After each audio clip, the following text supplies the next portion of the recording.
want to welcome everybody, especially our panelists. As many of you know, the Reimagining the Economy program was created, I guess, 2.5, 3 years ago, out of a sense that our challenges had developed beyond the ability of our prevailing conceptions of economic policy to handle. And we found that we needed not only new research, but also new narratives about economic policy. On the one hand, we have, of course, the long-standing effects of the industrialization and technological change, which has ravaged many advanced countries, weakened the middle class and created labor market polarization in many parts of the US and Western Europe, but in turn, creating problems for liberal democracies, which I don't need to tell you about. That we're learning, it's very much fresh in light of recent events. That there was a version of similar changes that developing countries also confront. It's the time-tested strategy of export-oriented industrialization having run out of steam, and the possibility of many countries in the middle, in Africa or Latin America or South Asia, really, to replicate those export-oriented industrializations pathways, and need to think about new growth and development models that both generate productive development, but also do so in inclusive ways. And of course, the challenge of climate change, which not to be taken on board fundamentally, and the adjustments that needed to take place. Gordon and I are both economists, and we want the economics to be a help in developing solutions, so not just the intros.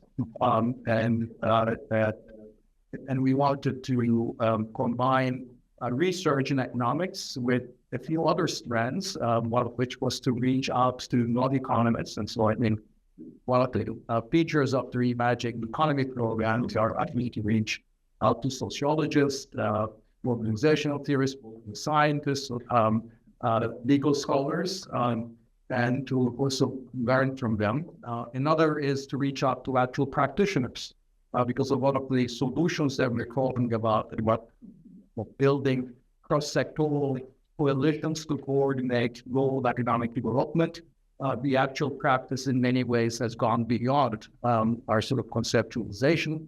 And therefore, we thought it was a role that involved American practitioners, so we engaged with a lot of them in our work. And this particular panel is actually one of our annual events, if you will, so our key event, where we have two distinguished scholars, typically one from economics and one from outside, engaged in a dialogue. The inaugural one that we held 2 years ago featured Dani Rodrik and Glaser. Last year, we had a panel discussion with Raj Chetty and Michael Seidel.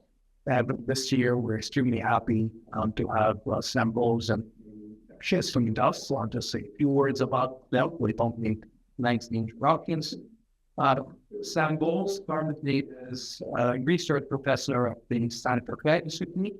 He has taught previously at Harvard, the University of Massachusetts, and the University of Siena. His research covers a very wide range with issues including multiple hierarchy and wealth inequality, and how organizations, communities, and nations can be better governed. He's done work studies focusing on how the standard economic model of self-interested individuals doesn't actually reflect the reality of societies. He's also been a leader in this very important effort of creating an alternative, more meaningful economics textbook for economic students. This is the core project of the curriculum, open access resources for economics, and recommend any of those who are not familiar with the core textbook to actually look at it.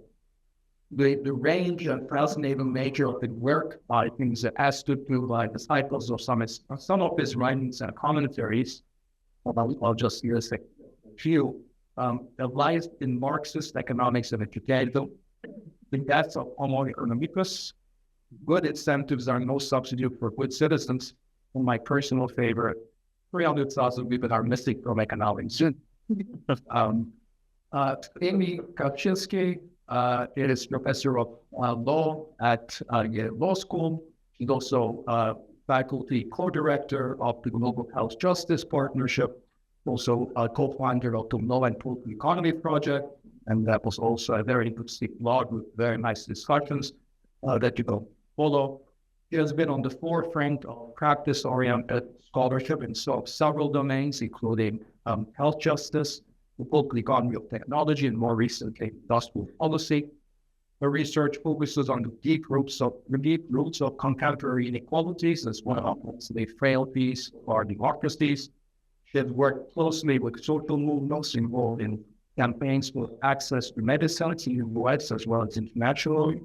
And before joining academia, Amy served as law clerk to Justices Sandra O'Connor and Stephen Breyer at the U.S. Supreme Court.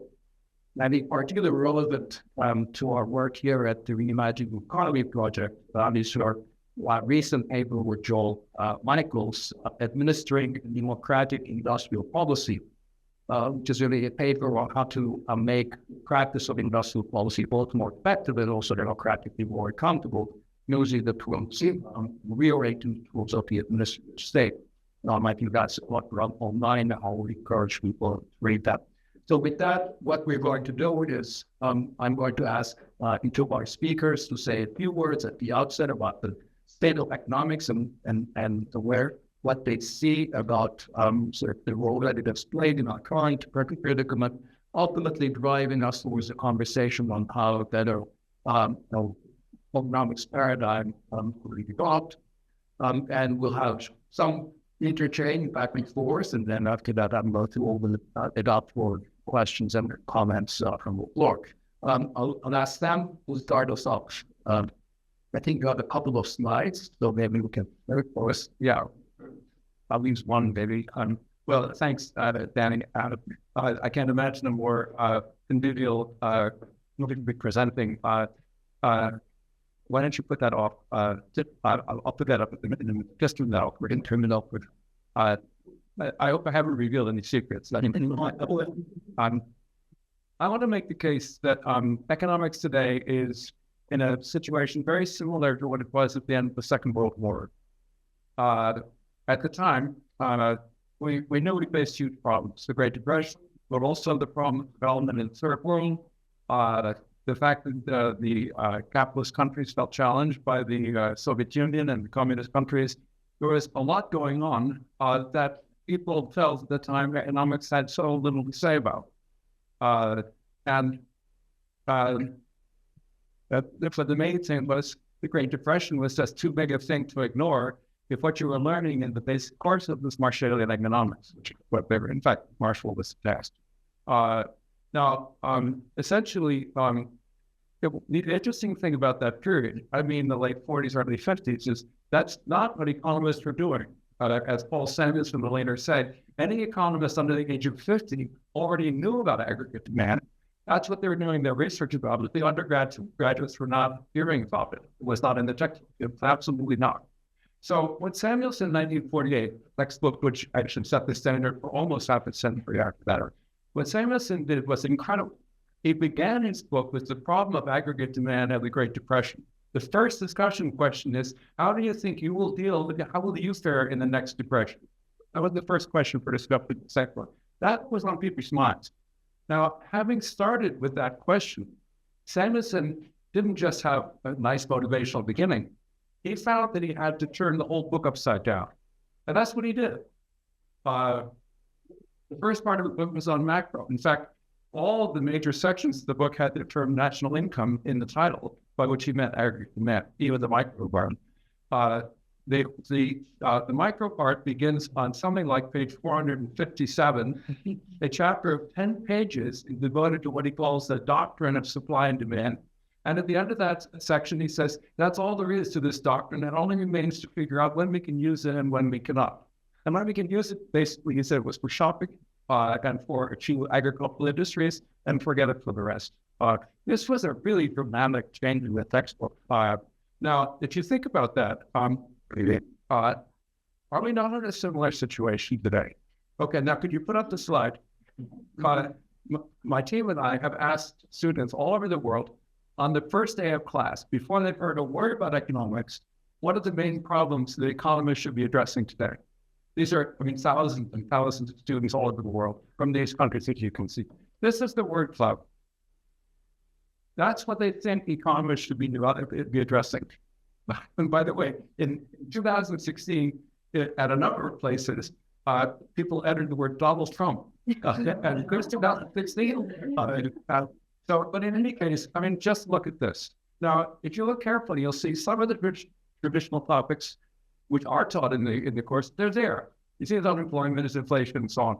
But it's fundamentally inequality and climate change. And by the way, as you probably guessed, if you do a time series, the climate change stuff gets bigger and bigger.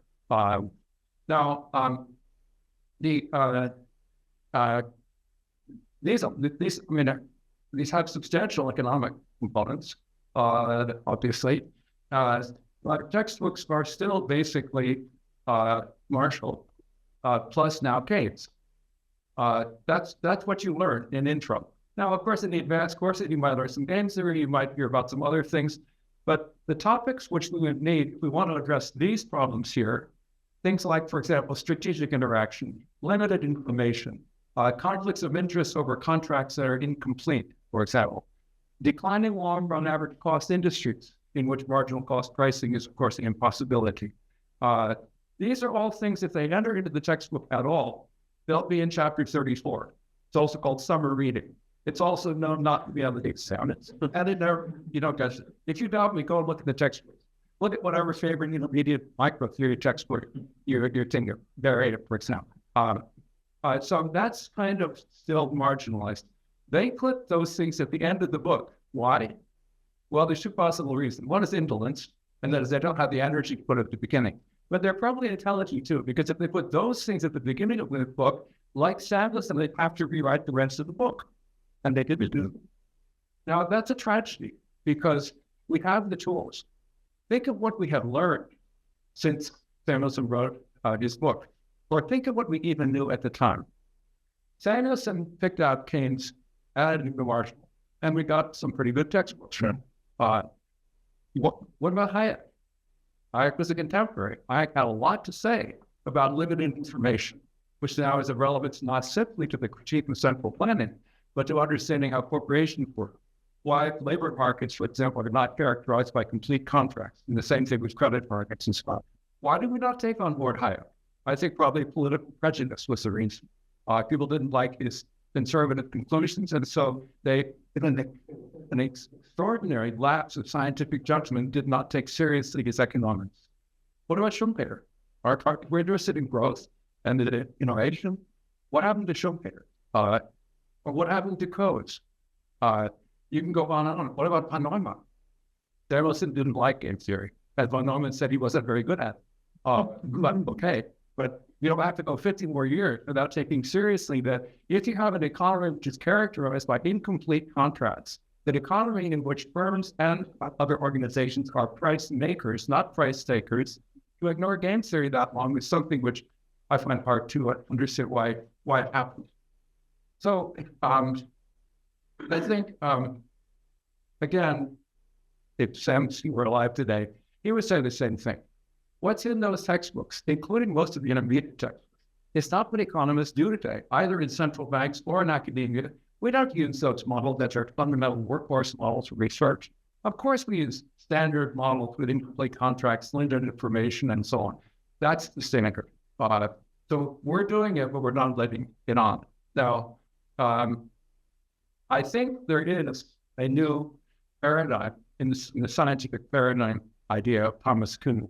That is the newest way of defining what are the entities under study, what are the questions we want to ask about them, what are the tools that we will use to answer those questions, and what do we take as a satisfactory answer. I think it's already in the making, as it was with Keynesian economics in the 40s and 50s. It's available. It remains to be integrated, remains to be named as a real entity and taught. And I think that can be done in the discussion. If you're interested, I'll tell you how that can be done. What would be in that paradigm? What are the main themes? How does it differ from the Valrasi or Marshall Keynes paradigm? But I think that's good enough. Thank you. Thank you for planting the question for a subsequent round. But let me turn to Amy. Sam described this is then the profession of economics as, on the one hand, having the tools to address the problems that we have. On the other hand, ways of it that the introductive reality to mediums, of economics sees not seeing all that richness and getting it just a very simplifying, super highly bandgraphic markets version of it. You will tell us a little bit about how that vision made its way into law. Yeah, great. And once again, thank you for bringing us together. It's really a treat. I thought because I sit in a law school, I would talk about the role of a particular sort of style of economic reasoning as it entered into law schools. And of course, so one reason to talk about law and law schools in a conversation about economics is that law very profoundly structures the way our economies operate. So I teach intellectual property law, for example. And that's a very easy example, right? That we construct a patent law and that has inputs on how firms behave and so forth. But all across, the factors of production, law is structuring bargaining power, it's structuring who can have what entitlement. And therefore, it's a very important place to go to sort of think about how economies are structured. And of course, if we're thinking about the kinds of problems that Sam puts on the table, but also often the place that my own work starts, questions of equality and questions of justice. Of course, law schools have this running basis where people have sought to sort of argue about and address those questions. The story that I wanted to sort of start, and it's picking up on something that I think Sam's laid the groundwork for, that economics, but he took on a certain form, sort of mainstream economics, in the 60s, 70s, 80s, and it was imported into law schools. And this is a particularly an American story I'm telling. I'd be curious to hear from you how this resonates if you are not trained in the United States. But my own perception, in part because of the role of the U.S. Legal Academy in training foreign lawyers, particularly in fields of economic law, like corporations or property, that the story I'm telling does have influence across the world, although I'm going to sort of tell it in its American form because the field of law and economics that I'll describe to you really was born here. And so the field of law and economics is now became an extremely powerful, starting around the late 1970s, early 1980s, a very powerful intellectual movement inside of law schools. It was not something I knew anything about when I came to law school. I did not anticipate in all kinds of courses of civil procedure, for example, to hear terms from economics being used. But that's now the case. When you head into many first-year law courses in the United States, you will hear efficiency, for example, posited as a value, opposed to perhaps some other way that a lawyer might think about a question. And that's really the product of this thing we call law and economics. Not everybody who's in the world of law and economics is an economist, actually. There are people who may have had maybe a micro course, but not PhD training. There are some PhD involved. But broadly, what law and economics did was it took some of these stylized assumptions from the kind of dominant paradigm of micro, and it imported them into law and legal conversation. So assuming, for example, that markets tend to clear, that they tend to be competitive, assuming that the relevant subject is a maximizer, an individual who's always sort of thinking on the margin, often characterizing the state through public choice theory. I could talk more about all interested, but the state as a kind of itself think of it as a market, right? There's a kind of supply and demand legislation, and part of what's happening in politics is interest groups are grabbing for different kinds of legislation and organizing it because of the resources on the table and so forth. And so in a variety of ways, those kinds of ideas get brought into law schools. And very foundational to that is the argument, which, as I said, you now encounter regularly in law schools in the beginning of your training, which is the idea that the thing that the law ought to be doing is maximizing efficiency. And efficiency then gets defined in a very particular way, typically what we would call Hicks efficiency or wealth maximization. So the efficient thing is the thing which essentially maximizes consumer and producer surplus, or maximizes fundamentally that the goods should move to those with the highest willingness to pay for it. That's fundamentally how that works out. And we teach this in all kinds of ways in law school. So, for example, in a class on force, which is when starting law school would be your first semester course, you'll be faced with something a paradigm like this. Here we have a factory and it's polluting, and we have these homeowners over here, and there's a legal question, and it was historically an important legal question. You can't create a nuisance to your neighbors, but when the smoke flows over to the neighbor, is that a nuisance or not? What should the law, what should the judge say? It was not a question before pollution. One had to answer it quite that way. And that kind of a paradigmatic question about who's entitled to what, through the use of things like the Coase theory and other kinds of moves in law and economics, gets turned into a question about essentially where would the highest value in market terms be? And how do you sort of allocate these rights to who can actually pollute or not? And the idea was that you should essentially take what the market would do. Now, you have also consider transaction costs. We could talk more about that language and what it did in this context. But essentially, the idea is that if we're maximizing efficiency, we ought to sort of imagine how a market might allocate things, and then try to mimic that in places where we can't actually make markets, right? We don't have markets in whether something is a nuisance. Let's model ourselves on a market. And part of a very foundational part of what that whole idea was one, putting something like efficiency as a value over fairness, over even sort of what did the statute say, or what did you decide in politics? Like the classical examples that are often offered, like this one about whether something is a nuisance, those arose as a matter of common law. It's the common law jurisdiction where there were no statutes, right? It was judges reasoning. And in fact, there were arguments at the time, very powerful ones that came when people like Posner, that the common law, in fact, generated efficiency. So it would actually sort of somehow magically kind of worked out what was efficient. Think about it that way. So there was very little attention to sort of politics as a means of making decisions about what the right relationship was, for example, between neighbors and polluters. So the idea, for example, that efficiency was a sort of primary value to law to respond to, that it was also somehow a sort of neutral value, and we all agree upon it, and the technology to import it in, which generally made a number of other assumptions. So, for example, it would be easy to say, well, if you allocate the right to the factory, then if the homeowners value it more, they'll buy it away. This is the standard Coase theorem idea. And so in the part of the way the language of efficiency and transactions get mobilized is to say questions of distribution don't really matter. We should actually address fairness and distribution later, if at all.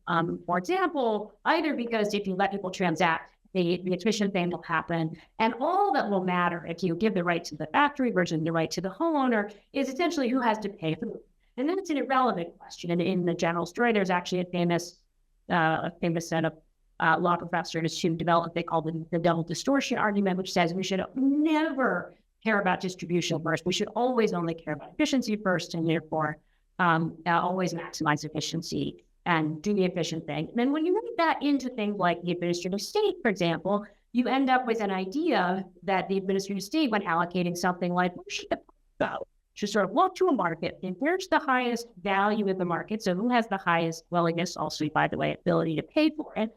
Well, and then that ought to be where it could be cited. That ought to be where it would be cited, right? You generate those kinds of arguments. My colleague, Zach Liskow, has written a lovely paper describing this problem and what he called the sort of accession effect, that when you put this into politics, what you end up with is a rule that the rich get richer, because they have higher willingness to pay. And if you allocate rights to them to begin with, you end up, and then or another very interesting paper about whether or not these kinds of things get corrected for in politics. It's actually a paper about schools and the allocation in courts of rights to education, and whether or not those distributional distributions actually more correct and correlated. It's just commonly the argument in law and economics that the tax system will address it later. We'll do the efficient thing first and then transfer later. And, that can work. Case show that doesn't happen. Well, that would be actually quite hard to sort of disgorge gains like that from people if you know anything about politics once they've been sort of pre-distributed. So I'll wrap up, but I'll say a couple of more things before I do, which is to say, there's a very stylistic set of assumptions, very powerful, very simple, that get brought in and get taught over and over to people in law schools who become, in this country, predominantly who our politicians are. They also become who our judges are. They become who our leading sort of corporate lawyers are, and generated, I think, a very powerful narrative about it. So market power is generally unlikely. It'll be competed away wherever you have it. Don't worry too much about antitrust law, for example. People are paid their worst products, so unions are probably bad. And we don't really need much in the way of discrimination protection. The discrimination is irrational. Again, we'll pay their worst product. First, discriminate will be, competed out at market. And so you can see how the sort of logic of competition can become like an acid bath. There are all kinds of laws and regulations that existed before that actually reflected social judgment, political movements about who had power in society, how we might reallocate that power in more fair ways. So how does this get into the law? Well, as I mentioned, partially it's taught to people who are lawyers, who then become legal professionals and politicians, but also there were very expressed efforts to teach this to judges. There's a period of time when more than half of federal judges went through a specific law and economics training school that was purveying these kinds of ideas. And in fact, there's been a nice study by one of your collaborators, especially sort of actually empirically showing the effect on judgments that these judges generated. And we can see it's if you follow, as I do, for example, particular doctrines, and you say, what did they change over this period? You see some very interesting shifts in this. So I'll just throw out two, and we can talk more about them if you're interested. One is antitrust, right, which changes very significantly over this time, but a big portion of that is an intervention by not an economist, guy you might before. We propose that antitrust really is all about the maximization of impact. It's a very weird economics argument, actually. It's just about consumer welfare. That's the only thing that matters. So low prices, that's what matters. That's the economic argument, and therefore we should essentially do whatever. Generates very favorable merger standards and things like that, and there's a lot of nice work connecting that to whatever our world that work for concentrations. Now, in my field, intellectual property, you see all kinds of changes that happen in the same period that really all tend to trend in the direction of more monopoly power, or whether it's copyright, patent, trade secret, and a conceptualization of these rights themselves. And then what they're fundamentally about is moving goods to the highest, willingness to pay, as opposed to, again, to something you might have before thought of, maybe copyrights about art and protecting artists, or maybe about scientific progress and how we manage that. And so you see all these changes that happen in various ways, both, I think, generated by the power of some of these ideas, and also certainly an awful lot of lobbying and strategic use of these ideas, and not faithfully to those who actually promoted them, picking and choosing between one over time in order to tweak the law in various ways. So I think that was some part of the explanation for some of the rise in inequality, the degradation of some of our regulatory institutions, corporate, sort of concentrated corporate power, the decline of antitrust, the rise of tech monopolies, and redressing it, I think, will involve thinking differently about how law and economics relate. Wonderful, great. I will begin by I'll direct one question to each one of you asking those questions, so that you have a chance to think this up.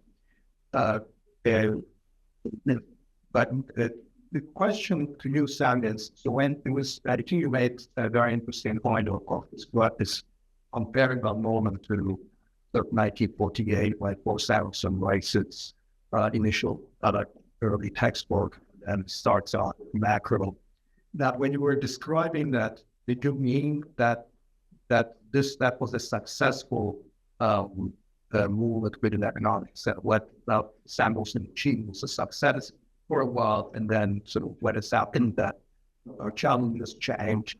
But at least for sort of 3 decades, the kind of micro macro symbiosis that we offered, which I had, if you will, I wonder if you'll agree, but had the following features. One is a definite tilt towards a sort of Keynesian aggregate demand management view of macroeconomic policy, so moving us very much away from the classical view that macro balances are macroeconomic self-adjusting. Instead, you need the government to manage a aggregate demand and to stabilize that in counter-cyclical ways. Then a kind of a narrow view of public goods, which gave a role to government in investing in things like education, infrastructure, and the rule of law, and sort of things like that. And third, and I think this is the one that's sounding able to say, is an implicit or sometimes it's this separation between equity and efficiency. Markets would solve the efficiency problem, but distribution was still important, but that could be done behind the scenes through redistribution, and that would then, provide the rationale to ground for welfare state and redistributive programs and so forth. But to the extent possible, you wanted to do that without interfering in the efficient operation of markets, etc. So in a way, that was a kind of a framework of the Keynesian sort of democracy, if you will, and so it gave not only the economic framework, but also a policy agenda for governments. And do you mean that was so broadly a success, and that we want to recreate that with a new set of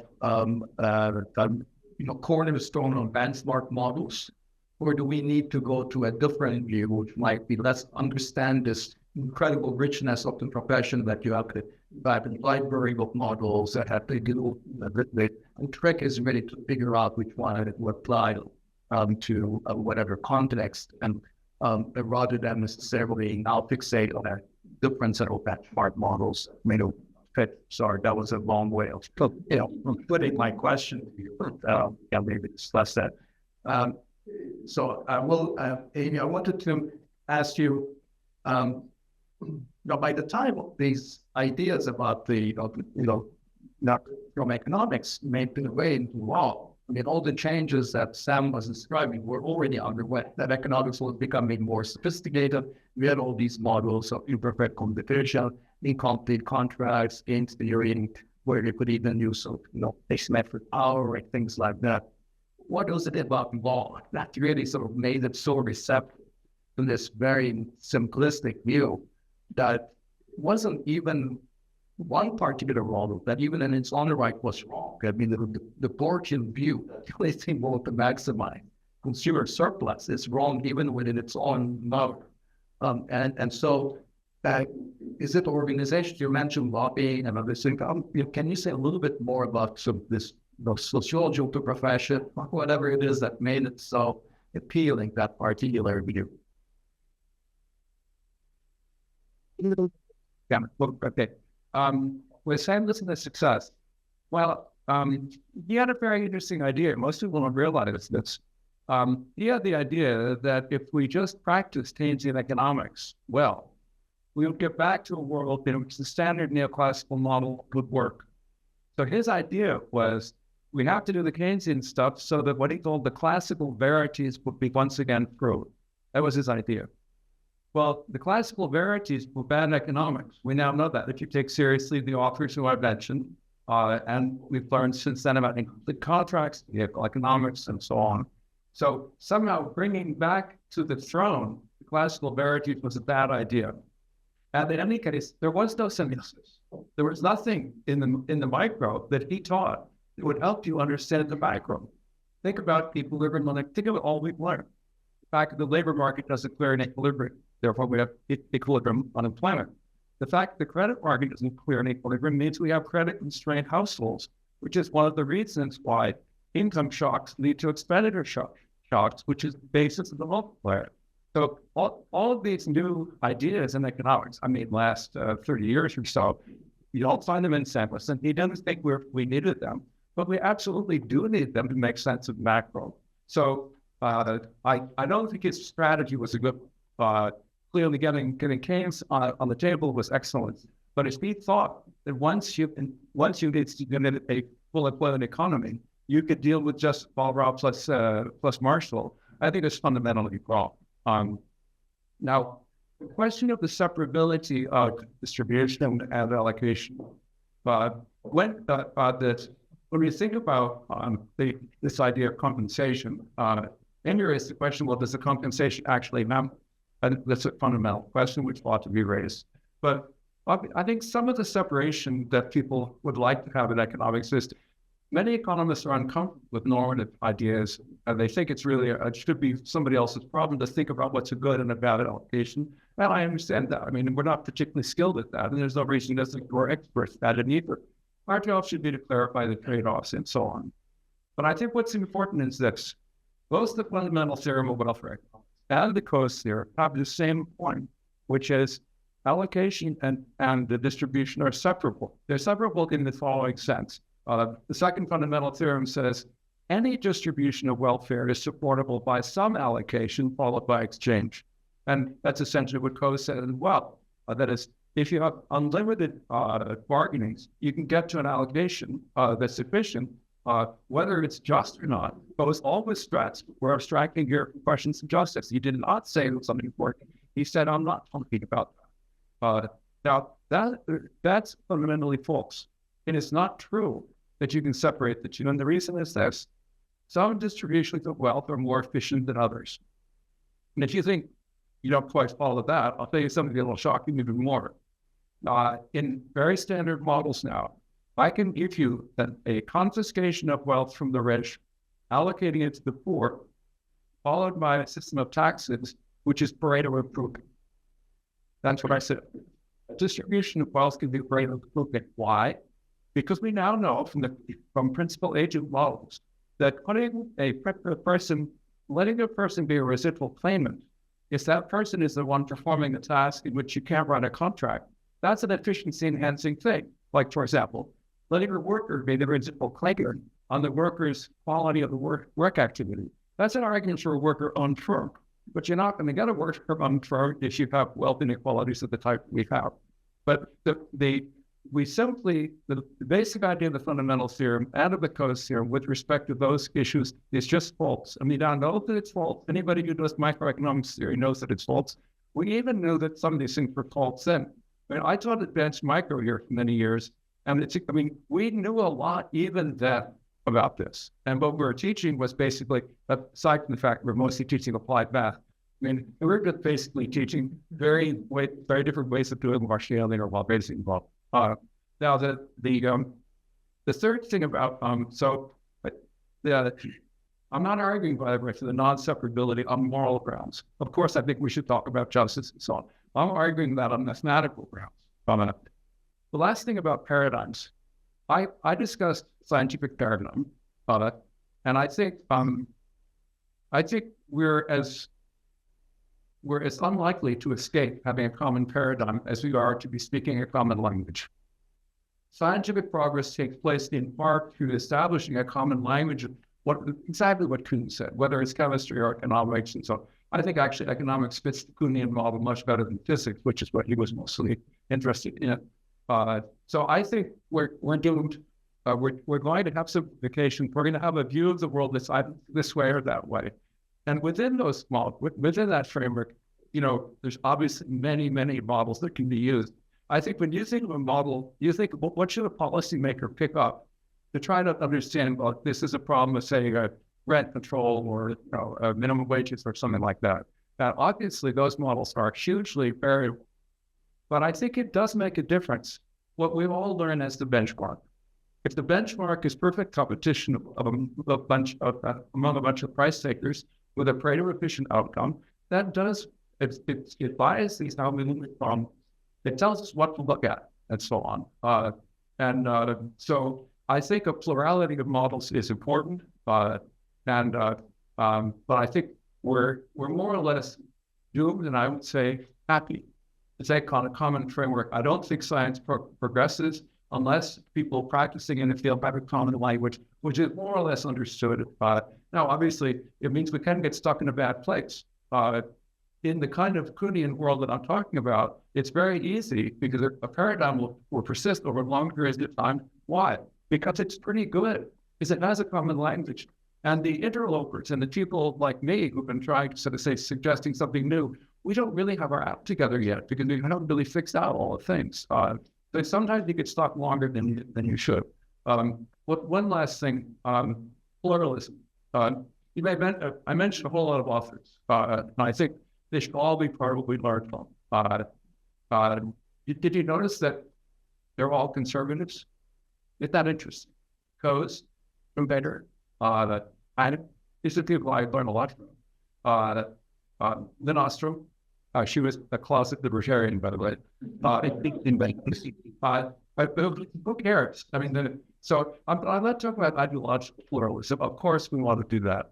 But if you take seriously the kind of paradigm that Amy and I are talking about, in which people wield power in the employment relationship, even in a competitive market, and contracts are incomplete, then you become multidisciplinary, not by choice, but by necessity.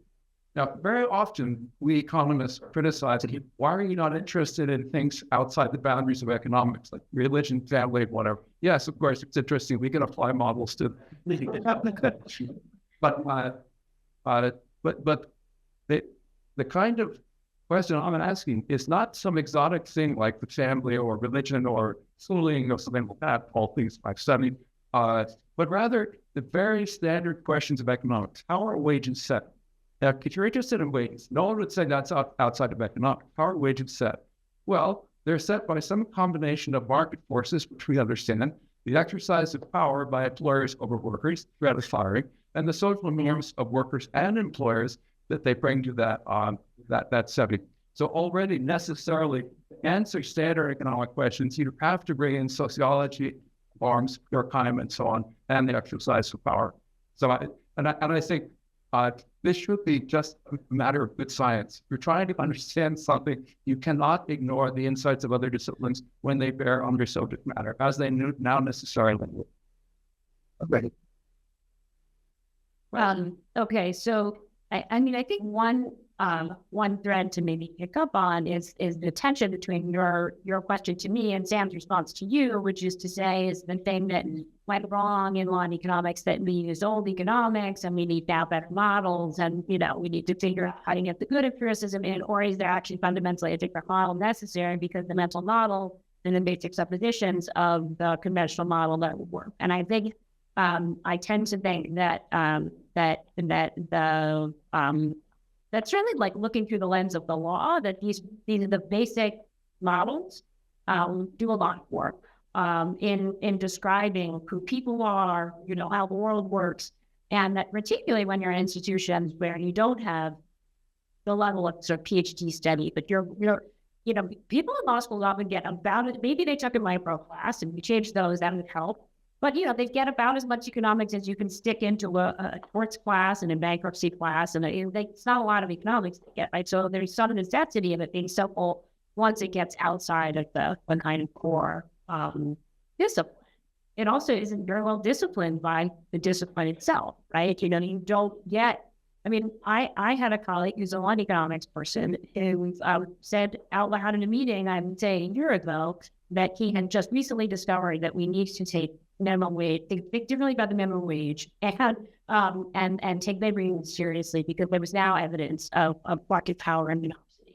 This is many years after, I would say, the work of lots of people in economics, right? And so some of it is just, the disciplines have structures between them, and we don't get it. But I also think this point that Sid was making, that the foundational suppositions of the discipline are doing a lot of work. You asked about the sociology of function. I think there's something important in that question. I think that lawyers, sort of rather actually like Samuel's describing economists, are somewhat uncomfortable with the amount of power that they have, and they like to describe the way they deploy that power in neutral terms. We don't really have power. We're just doing this neutral thing over here. Like at the same time as law and economics arrives, and actually brought by the same funders, is originalism and constitutional. We're not making any constitutional law here. We're just doing what the founders said to tell us to do. And those are both ostensibly neutral, sort of modalities that defer your responsibility as somebody. And we have a legal store, judges especially have an enormous amount of power. And I think some things are actually, that's similar in the sense of sort of a looking for some kind of neutral technocratic language to say, there's nothing to see here. We're not holding power. We're just doing this, following this method. I think the other piece that you mentioned is absolutely there's a story about lobbying and the deliberate introduction of a particular style of, as you say, like Bob Work's version is a very partial version of what happens in any kind of the basic economic story. You never say the only thing that matters is consumer welfare, right? Like, what about production? What about so many other things, even before you get to distribution? There is very much, there's a book called The Rise of People Look that if you're interested in the role of funders, it's very much a deliberate set of funders. Interestingly, a lot of it goes back to the Hayecians. In fact, there's a kind of long power in neoliberalism story here, where they're funding scholars, they're funding these judge schools, and they're promoting a certain version that also helps their funders, right? And so you do tend to get this selective uptake of particular models in particular stories. In the field that I work in intellectual property, you get things that are very much oriented also to the service model of the legal industry, which is to say a lot of my work has been about the forms of law that shape science, that shape, for example, because I work on the pharmaceutical industry, I'm very interested in how, as innovation economists are too, like how public modalities of production, like open science, how do we get the COVID vaccine? And a very significant part of that had to do with government research. Inside of a class where you're teaching lawyers to become lawyers, there's not a ton of those jobs out there. And there's a lot of jobs working for Google and Pfizer, being a lawyer or being a copyright lawyer. And so we tend to also orient our teaching in ways that serve the profession. The profession tends to serve very wealthy corporations. And so there's an internal pressure in that way too. So I would say any number of factors you could sort of put together, you could sort of even back that up and say, well, why are our students taking those courses? They have so much student debt that they need to go out and become corporate lawyers in order to make back the money that they invested going to law school, thinking they were going to learn about justice, walking out with $100,000 in debt. Then they go off to their corporate job, and so they have to take a property class, right? So I think that it's hard to sort of disentangle some of this from the broader also political economy at the time. And so the last thing I would say is I think we could look to the literature, which I know we both are interested in, about neoliberalism, and sort of there's a cultural moment and a governance moment that all of this sort of fits into. That is maybe the other challenge now, which is maybe why we're sitting here. And because most of our audience, like I've heard this, it's public policy that may not have a much low background. Can you say a little bit more concrete about how this worldview describes this cuts it's for any concrete policy or judicial conference? Yeah, sure. I mean, so I think one example, maybe just to say a little bit more about, is the sort of antitrust. Right? So how do you get these ideas about Bob Work says, that we should care about, only prices to consumers. Well, one thing is he makes, because he's a very skilled lawyer, he was nominated actually to Supreme Court Justice, very skilled lawyer. Right? This is what the law says. That argument has now been debunked, but he said, the law says you should just care about this kind of efficiency. He makes this argument that can be influential to judges who are interpreting the law. They can be influential to people at agencies who then, and over time, both the arguments and then also the personnel, like the sort of personnel as policy. Ronald Reagan is very tied to this, the general sort of shifts that we're talking about in both the lawmaking that he inaugurates and the kind of remains of the administrative state that he engages in, brings a lot of these kinds of folks in, and they rewrite the rules of the antitrust in the Department of Justice, and they rewrite the way that the FTC operates. So you probably all have been following, this interesting new development, which is that now you see the Federal Trade Commission look to see in newspapers. Well, why is that? Is after very many years, there's somebody new, not that long ago, a student in law school, coming into that agency and saying, hey, we should change the basic models that we're operating with, and actually trying to use that agency to shift and, shift some of these assumptions, shift some of the legal rules that we're built. And so there are these pretty clear connections. Some of them, of course, can run through money and lobbying and law change in the, how does a bill become a law? It gets passed on Capitol Hill. But others that run through the way lawyers operate, the way administrative state operates. And so there's that nexus, I think, has really made possible. And these all seem like very technical issues. At the same time, at the same period, all kinds of these agencies that didn't used to have economists on staff, they get economists on staff. And that's great for economics, right? And you get litigation, for example, antitrust litigation. Everybody has to have an right? And as a result, becomes extremely expensive, right?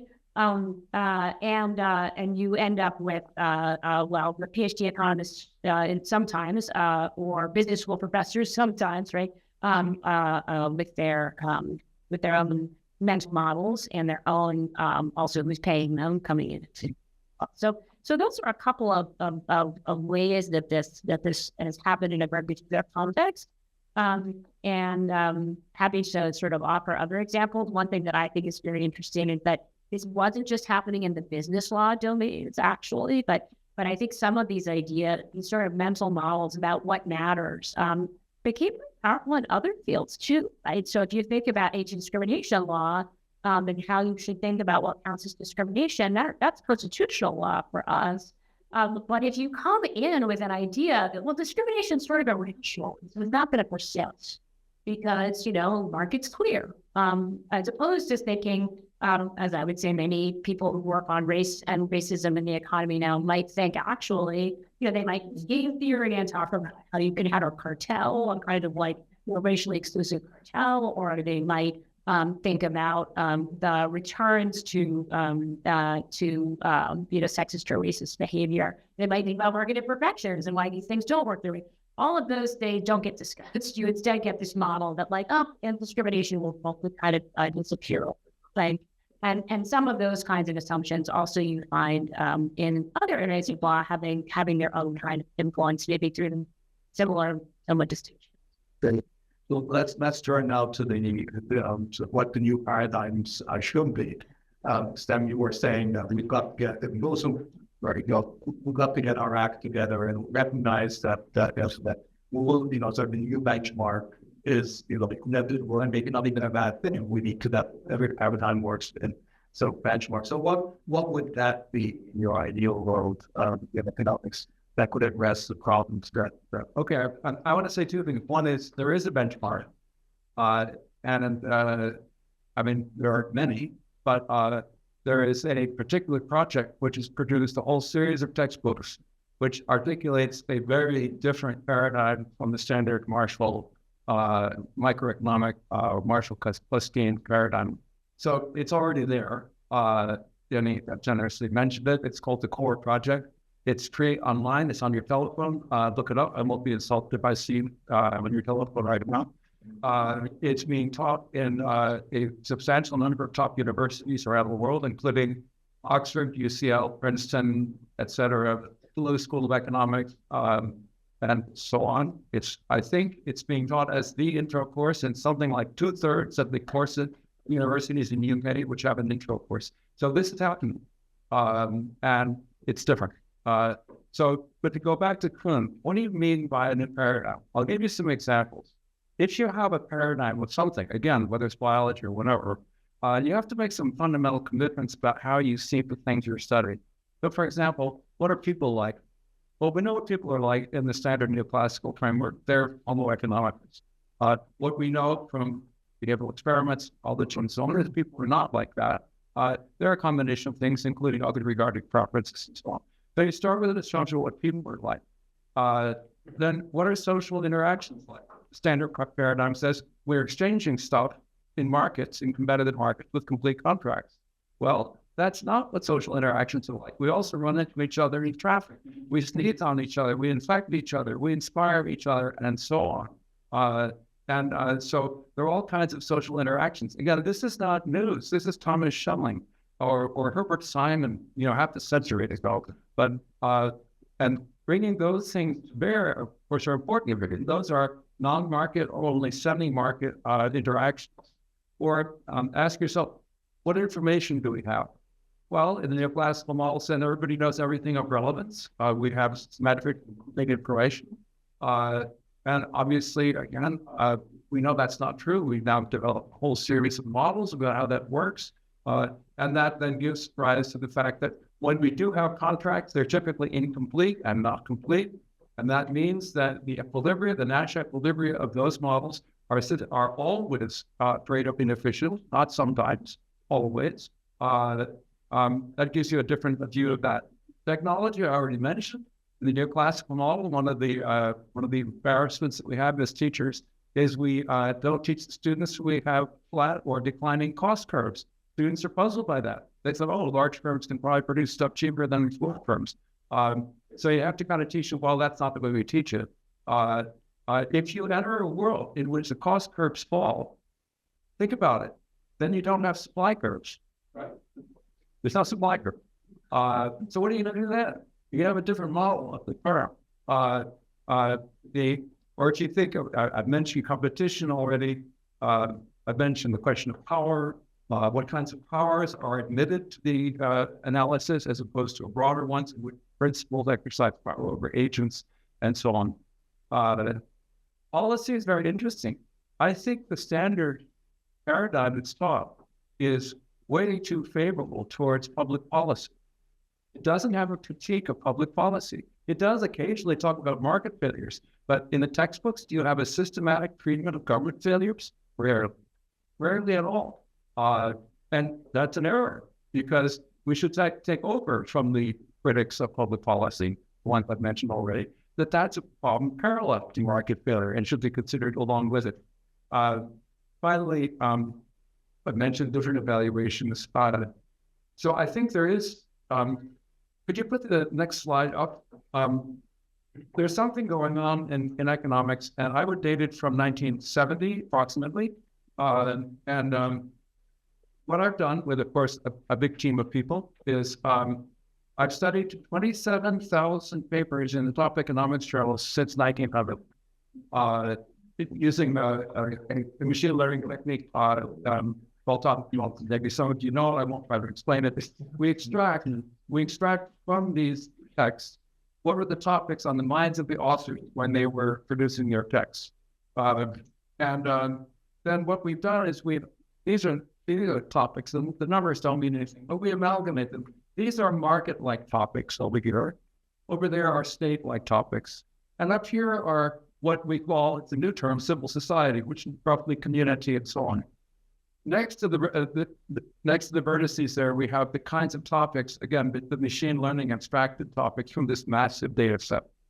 And what's interesting is we can characterize any text is where it goes in this simplex. So I think it's over here, close to that vertex, means that the state topics are heavily weighted. So the closer you are to a vertex, the heavier is the weight in this vector. It's actually we have 100 vectors of 11,000 firms and so on. It's a computationally demanding process. So this is where the top papers in the main journal were. Again, this is 10 years after Marshall publishes his big textbook. And then you find a movement across here over towards markets. And this is basically, if you look at these processes here, I was involved in the mathematization of Marshallian economics. And I was the first person, I think, in the country to teach micro primarily as a set of mathematical problem sets. That's what I did. I did it in part because I didn't know much micro. So I thought I'd be better off if I asked the students questions rather than say, but it was very effective teaching. I learned more. And notice, interestingly, as the government is getting greater in importance, the topic of policy and so on is getting less. And that's because there's a lot more going on in economics that we could do because of these mathematical tools that we have. But what's interesting is here, end of the 60s, and we got a very dramatic shift upward. And what's interesting about that shift, it's upward into a space that most economists would say, oh, no, we don't want to go there. We don't even know what civil society means. Doesn't that come from Hegel? No, it actually comes from Adam Smith. But so essentially, there's a dramatic turn here. And in 1972, Abba Lerner, the great classical economist, he said, economics has earned the title Queen of the Social Sciences by choosing solved political problems as its domain. Right? That was brilliant. Nothing about, Lionel Robbins saying, scarce resources, everything's needs, and so on. That's brilliant. And what he went on to say in the next sentence, what I mean by a solved political problem is a problem that's subject to contract. So Queen of the Social Sciences is reigning over a realm of complete contracts. And that's why we got that. That's how we could mathematize it so easily, by the way. He says that right in this year. By the way, in the same year, Arrow says something very similar. Why don't we start considering collective action, not in the state, but in trade unions, firms, communities, and so on? Now, I don't think Lerner and Arrow caused this thing to happen, but this is a pretty dramatic turn towards these topics here as being now increasingly important. Now, if you look at these topics, some of the shift has to do with the empirical turn in economics, because these are important empirical topics. But a lot of it has to do with the rise of game theory and behavioral economics as a category of thought. So what I'm saying here is a little bit like what Samuelson said in 1928. Hey, guys, we're already doing it. Why are we not teaching it? Thank you. I mean, as I was listening to you, you sound, of course, so reasonable that it's so hard to disagree with. And then I'd say, well, what is it that makes standard conventional economics teaching so sticky? Why is it that not everybody is teaching out the core textbook, and why, especially in the US? I wonder if one reason is that, the benchmark model is just one model. You have one model of perfect markets and complete information. You have, very large number of models of incomplete information, very large number of models of, imperfect competition, very large number of models of social interactions, externalities, and so forth. And each one of them can get any result that you probably wanted to have, right? Upon those. So that the appeal in some sense of the benchmark model that we have currently is that it's a one model. And so I wonder if the alternative benchmark wouldn't then need to be something narrower than what we're describing, because you're describing families of models rather than. But I'll make back to it in the Q&A section. So for later. But so for you, Amy, so what is your what's the view you've been at the forefront of this slowing total economy burn that's the new era to replace law and economics, as I understand it. So what would that mean? Yeah, I mean, so I think broadly, what those of us interested in law and political economy have been trying to do is, one, to put the words political and economy back together, right? So to say that the economy that we build should serve our political lives and our democracy, and we should recognize the role of law in structuring the economy, and try to design the economy that we wish. In some ways, that seems obvious. All of us are talking about we structure economies, and I know that that's kind of radical. And I think some of your work on industrial policy and some of mine is in some ways a reflection of a new openness in policy-making circles as well as in economics, and thinking about more deliberate sectoral structuring, right? And using some market craft instruments, using state power to construct it. Actually, we might have to make good jobs. Let's figure out some part to do that. And so some part of it is a desire to shift the way that discussions about what the economy is happening inside of law schools because of their first policy, and to draw on new developments in economics and elsewhere, as well as other economic sort of legacies and histories. I think another portion of it, we have very much, I think, tried to think about if efficiency isn't to be our guidestone. I believe that it shouldn't be, because my view is the way that term is deployed inside of law school is kind of countering its story, which is fundamentally, to me, sort of inextricable from accentuating inequality, from taking markets as if they are a sort of neutral way of a sort of neutral reflection of social value, because they aren't. I think that's right. So I would like to see us learn to talk about sort of effectiveness, something like that. Like, our programs should be effective; they should achieve their goals. We shouldn't waste money.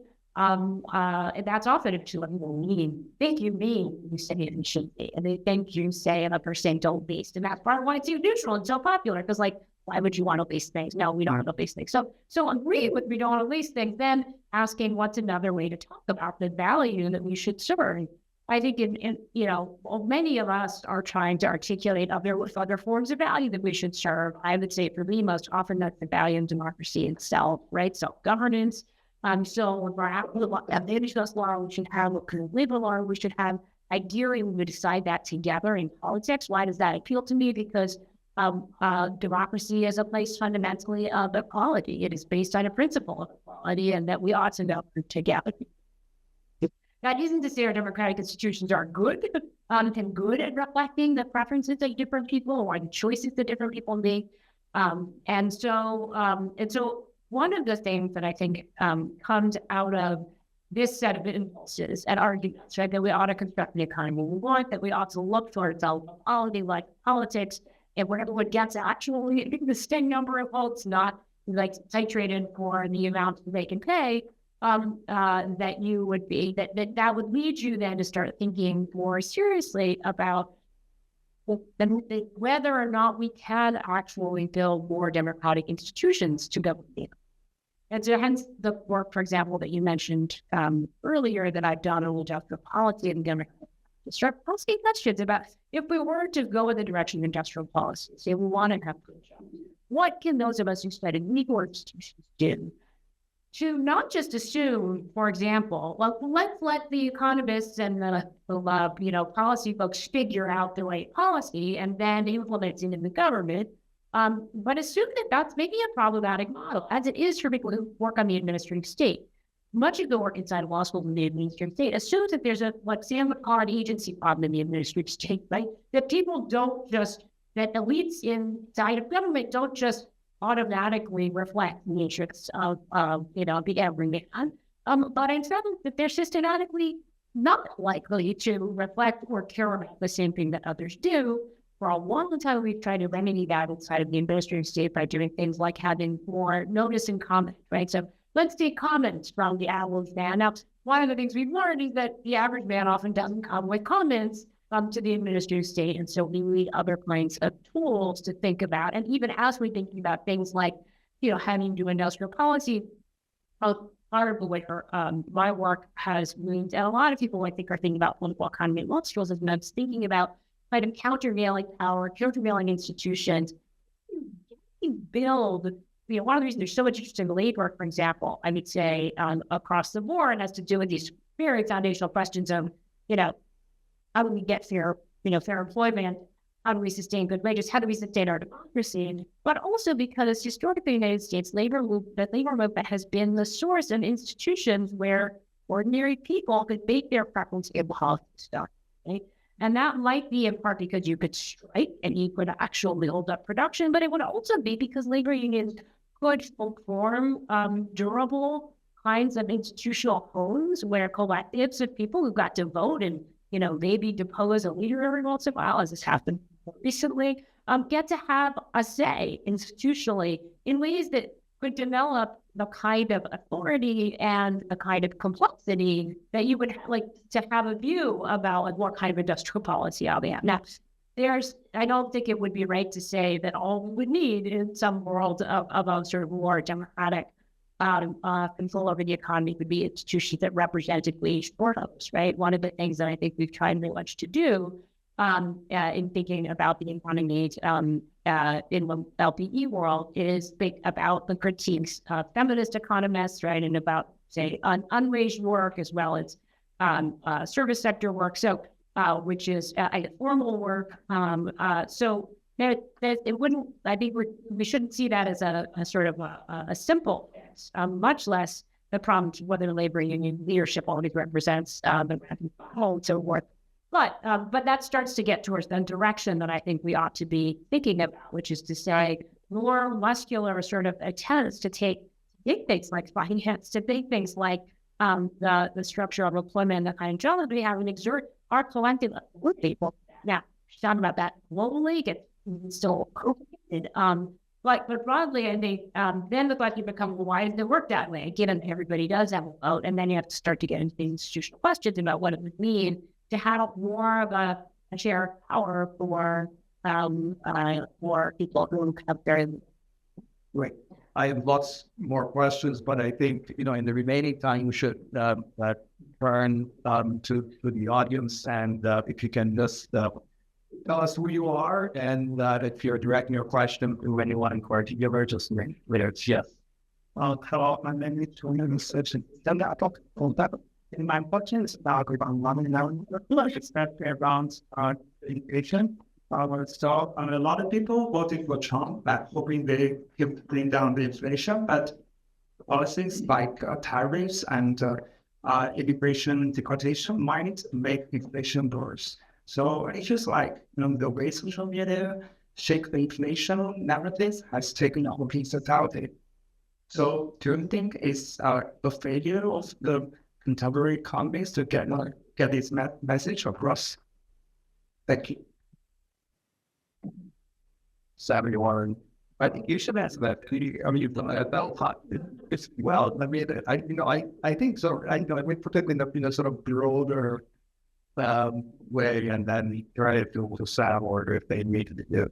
I mean, I guess the broader question is there are a lot of areas where conventional economics would have been the ally of, let's call it, sort of progressive or at least non-authoritarian perspectives on government, and yet because it seems like it's associated with kind of an elitist perspective, it doesn't have the political salience and the stickiness that the more immediately economic populist narratives such as just put up tariffs and well, it won't be inflationary, and there'll be great for tens of millions of workers, which is true. That on which economists are more or less about the right answer. That's not how it doesn't stick. Is this part of the reason that sort of our ideas of what sort of growth we fail or are associated with some failed outcomes and lots of credibility? Any thoughts? I mean, I have one thought or maybe sort of question, which is to say one way to think about inflation that is that it's this incredibly broad term, and that part of what doesn't get captured by the general term and the general measures of inflation are let's say the incredibly acute problem of and I think there's some reason to think that the power of inflation as a political matter has an awful lot to do with the difficulties being in not just generally inflationary economy, but in an economy we're writing such an acute and then I think that one way to put, like I would say, economics a little bit more on the hook, which would be to say, sort of, what are the solutions?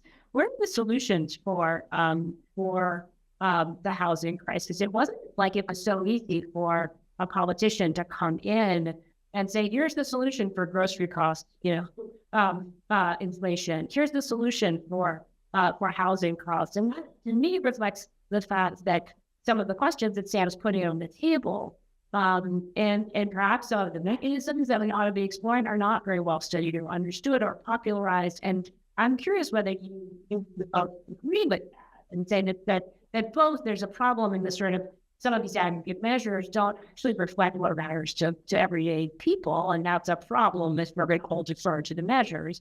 but also that there's a failure to provide more transformative work that would also reflect our political realities.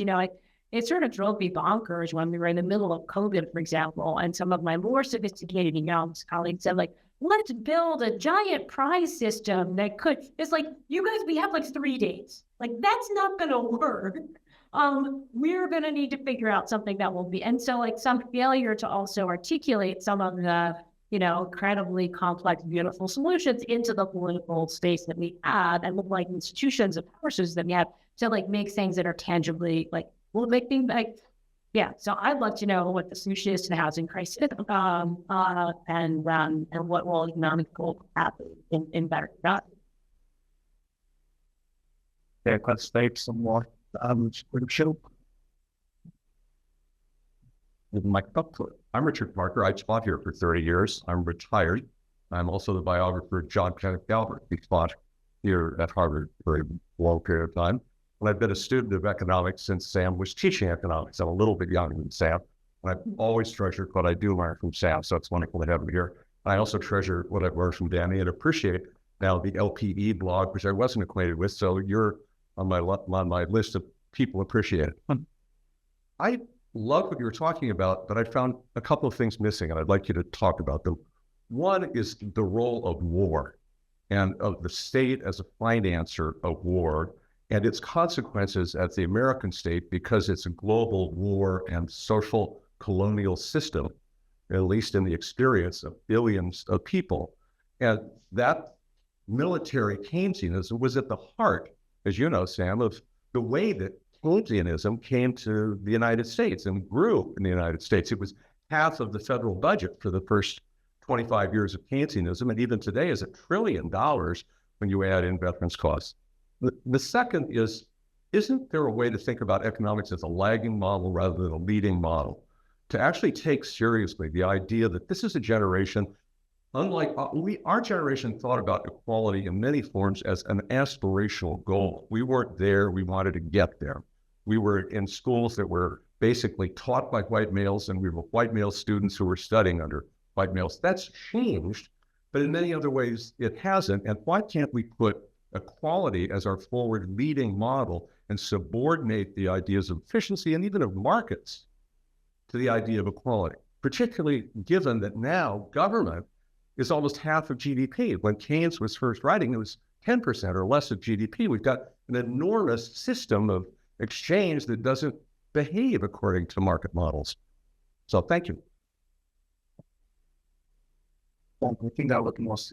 Well, I'm more curious about what you would say, but thanks, and great to see you. Good to see you.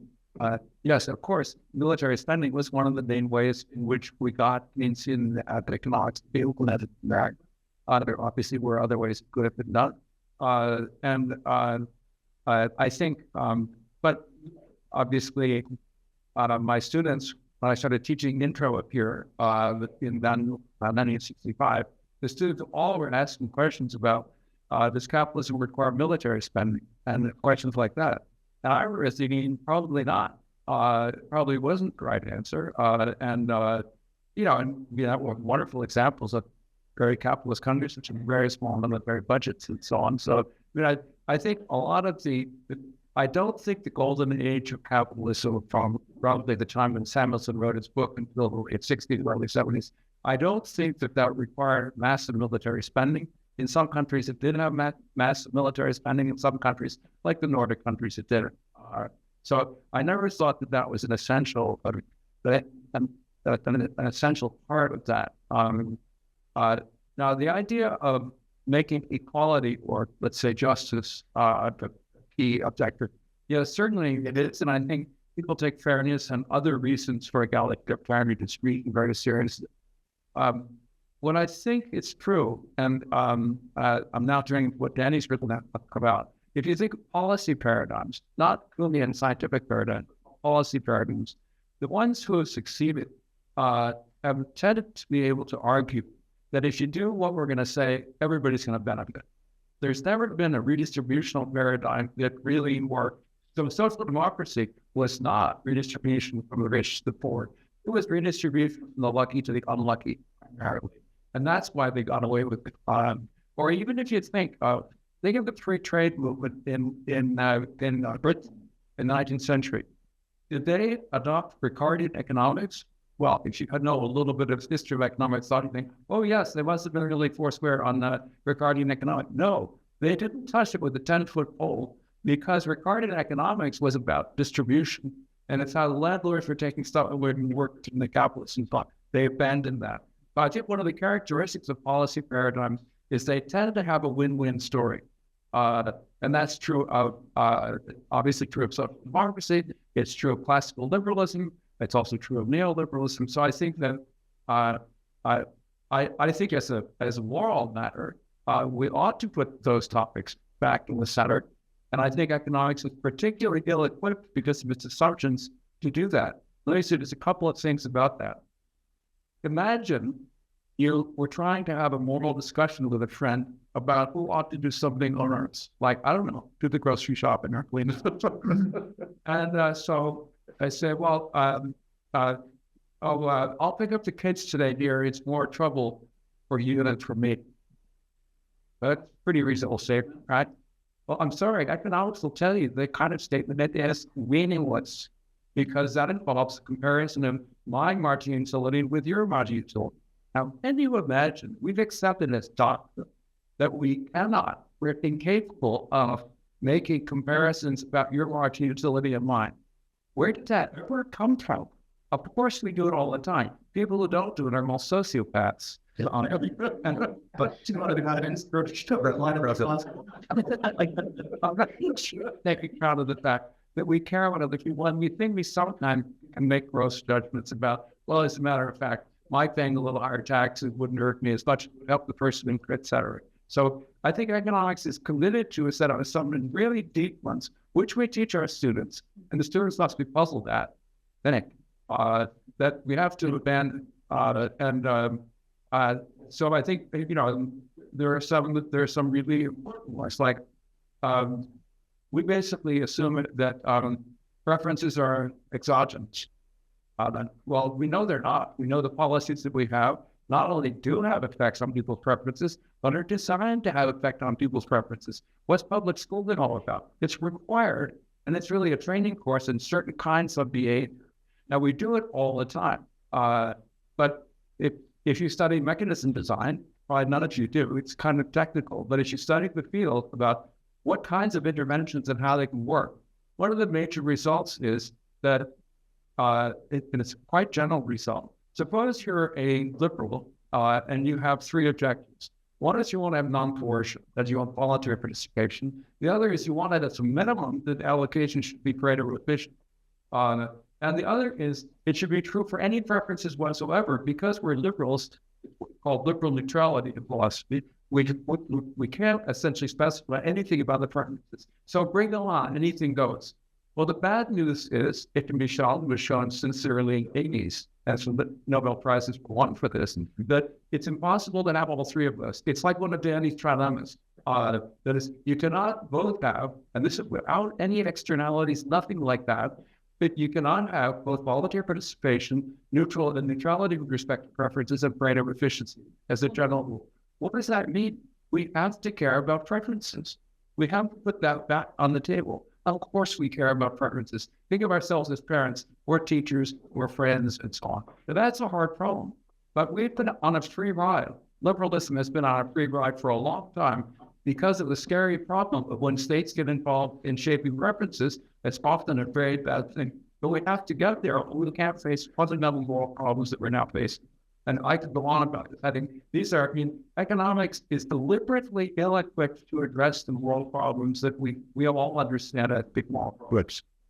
So what makes your position so delightfully paradoxical, Sanders, that you are, of course, you're a very deep critic of economics, but so much of your reason was coming from particular economic models, which I think is that because I you find them useful. It's not purely debating that no, of course I've done it. So no, I think it's important for our audience to know that. Well, wait more. Did I not? I'm in love with economics. And I think for a long time. I think it's not like saving, it's half saved already. We have time maybe for one final question, and then I'll get back to what. So excited. Thank you so much for the wonderful project direction. So building on Michael Sandel's reflection on why progress is such a problem all the time, I wonder if this theory of him that people feel disengaged from both their ability to govern both politics and economics, is that those supports that they can rely to understand, to control, or to even make sense of it. So if that's the assumption, I think he has figured out of why that's happening. What can be, so the institutional designs either by law or by the teaching and practicing of economics, in which we can sort of protect both at least pluralism and redistribution. Not even redistribution for fairness, I mean, redistribution to ensure pluralism and place can hold. And it has to come both from politics, economics, and law. So I wonder what some of your ideas could be like. That's the quantity of which panelists can think. Then I already sorry, what do you mean? Oh gosh. I guess I was sitting with your question while I was thinking about an election versus all of us are, probably the influence and how we're thinking about it. And I think the sense that if people can't shape these cost of housing decisions about wars, that they will burn the institutions down. That feels very vivid to me. I think that presents an enormous challenge because I think what, at least my own view of what we're seeing as the result of that in the United States is not the burning down of institutions for the benefit of every man, but, I was just on the train up here reading the story about all the tech billionaires who've gotten together with, this organization in Colorado to sort of figure out, okay, now what do we get out of this new administration, right? There's the deck is so stacked against the rebuilding of our institutions. I think by the power of major multinationals and the new tech industry. I think the fact that our institutions themselves are not very well designed to sort of channel popular power, and so.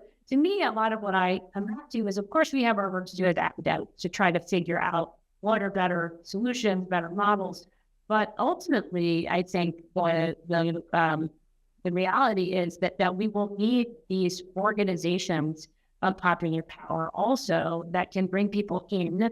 I often the example of labor unions here, I find also very interesting, the rise of the new tenancy movement, right?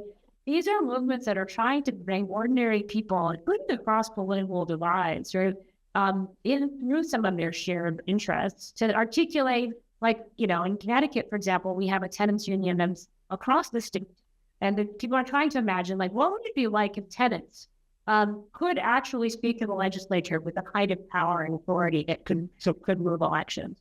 I think something quite remarkable is happening in Washington, which is that it is possible that Donald Trump will put some people into power business people do not like. I think that it's I don't know that will happen, but if it happens, it will be in part because of the sense that the senators who will vote for these people will be primaried if they jump and they'll be thrown out of power. So I think somehow fundamentally capturing and building movements that can affect and shape political power, as well as bring people together around common interests and help make those interests rather than using constructive ways is really fundamentally what we have to think about, of course, while doing some of the academic work that we're doing as well. Amy, why don't you say a word about what you're doing at Yale with is it AAUP or? So, this, you read about building an organization. That's an organization you're trying to build. Yes. Okay. So I would say actually one of the things that I did last year was I came here to a course that Marshall Gans runs on organism. And I learned a lot in law course. I'm interested in it part because it's the same, it was very abstract. Like it'd be great if we had more social movements and more organized power. There are people who spend their lives figuring out labor, union organizers among them. How do you organize people to bring them together and to share and change their institutional context? So one of the outcomes of that for me is both the more work on organizing in the teaching that I do, but also trying to organize professors. So we are facing a really profound assault on higher education in the United States. I think that's fairly evident.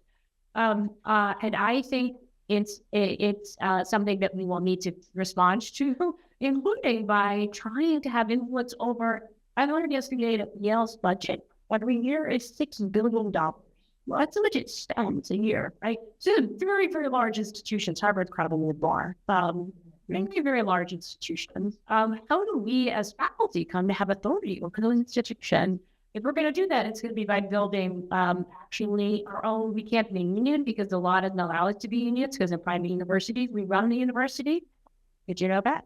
We don't university action. But so we're trying to build something like a union that might to challenge the trustees over the rules of how a place like Harvard or Yale or University of Connecticut work in conjunction with faculty and other higher education. And I think there's a lot of work to do there. People are asking really good questions like, what would it mean to have higher education that wasn't debt financed by students? And so you're mortgaging your future to go to school. How can we do that? I think rebuilding faith in higher education is involved really hard questions like that. And organizing. Is that what you wanted me to say? Yeah. It's very important. Well, we have to end here, but we're tremendously grateful to Yale South for actually modeling the kind of new thinking and practice that we need to make progress on. So thanks.